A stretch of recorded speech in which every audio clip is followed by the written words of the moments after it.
ഹോസ്പിറ്റലിൽ വന്നതാ. വീട്ടുകാരെയും നാട്ടുകാരെയും ആ. ബുദ്ധിമുട്ടിക്കരുത് ആ. എന്ന് പറയും. ചേട്ടാ 200ന്റെ കെട്ടോ 50ന്റെ കെട്ടോ ഏത് വേണമെങ്കിലും എടുത്തെണ്ണ. ഫൈറൂസ്കി ദുനിയ എന്ന് പറഞ്ഞ പേജോ അല്ലെങ്കിൽ ഈസ് പെർഫ്യൂം എന്ന് പറഞ്ഞ പേജ് ഫോളോ ചെയ്തിട്ടുണ്ടോ ഇൻസ്റ്റഗ്രാമിലോ യൂട്യൂബിലോ? എന്റെ ഇതില് ഈ ഫോണാണോ? നോക്കട്ടെ, ചെക്ക് ചെയ്ത് നോക്കട്ടെ.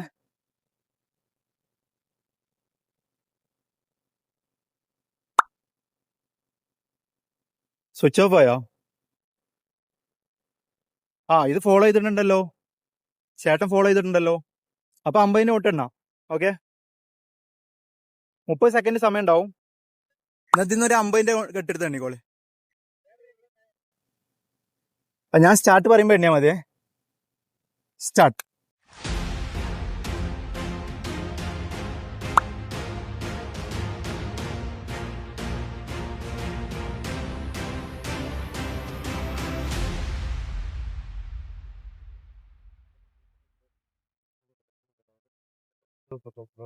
സ്റ്റോപ്പ്.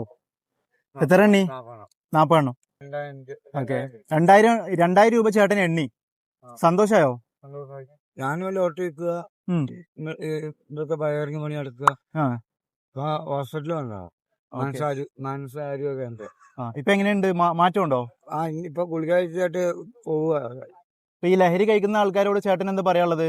നമ്മ ലഹരി കഴിക്കുന്നവരോട് ലഹരി കഴിക്കരുത് നമ്മ പറയുന്നില്ല, പക്ഷെ വീട്ടുകാരെയും നാട്ടുകാരെയും ബുദ്ധിമുട്ടിക്കരുത് എന്ന് പറയും.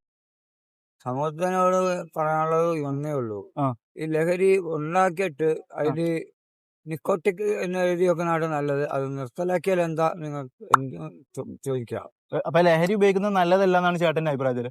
ശരിയാണ്, നല്ലതല്ല. ചേട്ടന്റെ അനുഭവം. നമ്മുടെ ഒരു പെർഫ്യൂം ഉണ്ട്, ഈസ് പെർഫ്യൂം എന്ന് പറഞ്ഞിട്ടാണ്. ഇതും കൂടി ഫോളോ ചെയ്തേക്കണം, ഇതിന്റെ പേജും കൂടി. അപ്പൊ ഇത് ചേട്ടന് ഫ്രീ ആയിട്ട് തരാം. ഇതൊരു സാമ്പിൾ ആണ്, എടുത്തോളൂ. ഇനി ഒന്ന് ഉപയോഗിച്ച് നോക്കി, എങ്ങനെയുണ്ട് അതിന്റെ സ്മെല്ല് നോക്കി. ചേട്ടന് ഇഷ്ടപ്പെടുകയാണെന്നുണ്ടെങ്കിൽ പറയേ.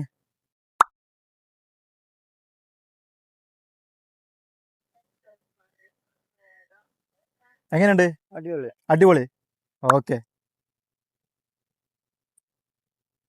അപ്പൊ എത്ര ക്യാഷ് നിങ്ങൾക്ക് എണ്ണ അത്രയും ക്യാഷ് നിങ്ങൾക്ക് ഉള്ളതാണ്.